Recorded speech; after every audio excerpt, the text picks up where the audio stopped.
Hello students, I am Aarti and I heartily welcome you all to my YouTube channel Aarti Education World.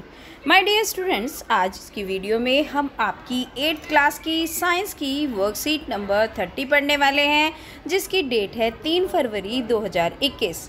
My dear students, आज का जो हमारा topic रहेगा worksheet का वो रहेगा जंतुओं में जनन। तो सबसे पहले तो आप विद्यार्थी के नाम में आप अपना नाम लिख लीजिए। कक्षा अध्यापक के नाम में आपको लिखना है अपने क्लास टीचर का नाम। अगर किसी बच्चे के स्कूल में बोला गया है कि आप अपने सब्जेक्ट टीचर का नाम लिखिए, तो फिर ये साइंस की वर्कशीट है, आप लिखेंगे अपने साइंस टीचर का नाम। ओके, चलिए अब पढ़ते हैं आज की वर्कशीट। अभी तक हमने निषेचन और उसके बारे में पढ़ा। अब हम जानेंगे कि निषेचन के बाद क्या होता है। ठीक है, अब हम जानते हैं निषेचन के बाद नर युग्मक शुक्राणु और मादा युग्मक अंडाणु के संलयन के से युग्मनज का निर्माण होता है। समझे, जब निषेचन तक हमने पढ़ लिया था, निषेचन की प्रक्रिया होती है, फिर जो नर युग्मक होता है उसका शुक्राणु यानी कि मादा युग्मक अंडाणु का संलयन से युग्मनज बनता है। ठीक है, भ्रूण का विकास। अब देखते हैं भ्रूण का विकास कैसे होते हैं। जो भ्रूण होता है जिसको हम फीटस बोलते हैं, निषेचन के परिणाम स्वरूप युग्मनज बन जाता है जो भ्रूण में विकसित होता है। ठीक है, क्योंकि उसका निषेचन होने के बाद वो युग्मनज का रूप ले लेता है। इस तरीके से ये युग्मनज बना और फिर होता है उसमें भ्रूण विकसित। युग्मनज बार बार विभाजित होकर कोशिकाओं को गोले में बदल देता है। ठीक है, वो बार बार डिवाइड होता है और गोले में बदलता है, जिसे हम कहते हैं भ्रूण। ठीक है, कोशिकाएं जब समूह बनाने लगती हैं तो शरीर के विभिन्न ऊतकों और अंगों में विकसित होती हैं और इस विकासशील संरचना को भ्रूण कहते हैं। ठीक है, भ्रूण के विकास का एक चक्र होता है। सबसे पहले ये आपका निषेचन हुआ, उसके बाद ये युग्मनज बना और युग्मनज के बाद विकसित होता है भ्रूण। ये इसका चक्र दिया गया है। ठीक है, अब देखते हैं नंबर 4 पॉइंट क्या है इसमें। भ्रूण गर्भाशय की दीवार में रोपित होकर विकसित होता है।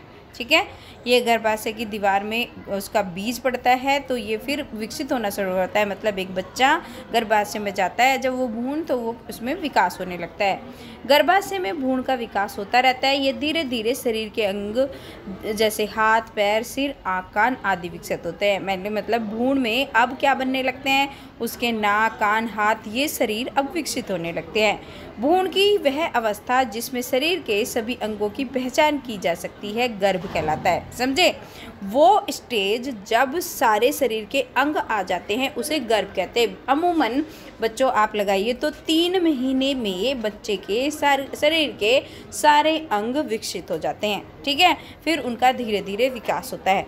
जब गर्भ का विकास पूरा हो जाता है तो नवजात शिशु कहते हैं। जब वो गर्भ पूरा विकसित हो जाता है तो क्या बनता है, एक न्यूबॉर्न बेबी जब बच्चा जन्म लेता है, देखो इस तरीके से अब हुआ विकसित होता भ्रूण। उसके बाद आपका इस तरीके की स्टेज आती है।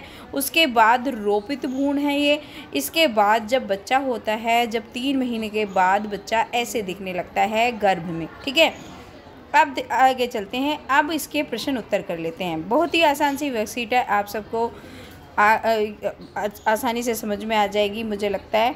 चलिए अब देखते हैं इसका पहला प्रश्न क्या है। एक युग्मनज और गर्भ के बीच 2 अंतर लिखिए। तो लिख दीजिए, निषेचन के परिणाम स्वरूप युग्मनज बनता है जो बाद में विकसित होकर भ्रूण बनता है। इसमें शारीरिक भागों की पहचान होती है, जबकि गर्भ में सभी शारीरिक भागों की पहचान होती है और विकसित होकर शिशु बनता है। तो ये लिख देंगे आप युग्मनज और गर्भ के बारे में बातें। 2 अंतर। मादा के किस जनन अंग में भ्रूण का रोपण होता है। तो जो मादा का जो गर्भाशय होता है वहाँ में जो भ्रूण है वहाँ में रोपण होता है, फिर वहीं पे उसका विकास होता है। ठीक है, अब परिभाषित करना है। जो प्रश्न नंबर 3 है इसमें 2 शब्द दिए गए हैं, एक तो है भ्रूण और एक है गर्भ। तो मतलब इसका मतलब है भ्रूण किसे कहते हैं और गर्भ किसे कहते हैं।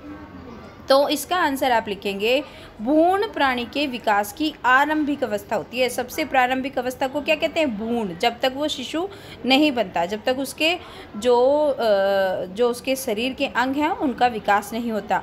मानव में 3 मास की गर्भावस्था के पश्चात भ्रूण को गर्भ की संज्ञा दी जाती है। समझे, मैंने अभी बताया था आपको 3 महीने की अवस्था तक वो भ्रूण रहता है। भ्रूण के बाद वो बनता है गर्भ जब 3 महीने हो जाते हैं। जन्म लेने से पहले गर्भाशय में स्थित बच्चे को गर्भ कहते हैं। मानव में प्राय निषेचन के पश्चात 9वें सप्ताह तक भ्रूण और इसके बाद गर्भ कहा जाता है। तो आपको समझ में आया भ्रूण और गर्भ में अंतर, और मैं समझती हूँ कि आपको समझ आ गया होगा। चलिए अब चलते हैं इसके, और जो आपके सही गलत करके हमें बताने हैं इसके आंसर। यहाँ पे देख लो, चाहे अपनी वर्कशीट में देख लो। वह कोशिका जो मनुष्य में नए जीवन का प्रारंभ है युग्मक कहलाती है, ये एकदम सही है। निषेचन के बाद अंडाणु एक पूर्ण एकल कोशिका में बदल जाता है, ये गलत है। और तीसरा पूछा गया है निषेचन के परिणाम स्वरूप एक युग्मनज बन जाता है, तो ये भी आपका एकदम सही होगा।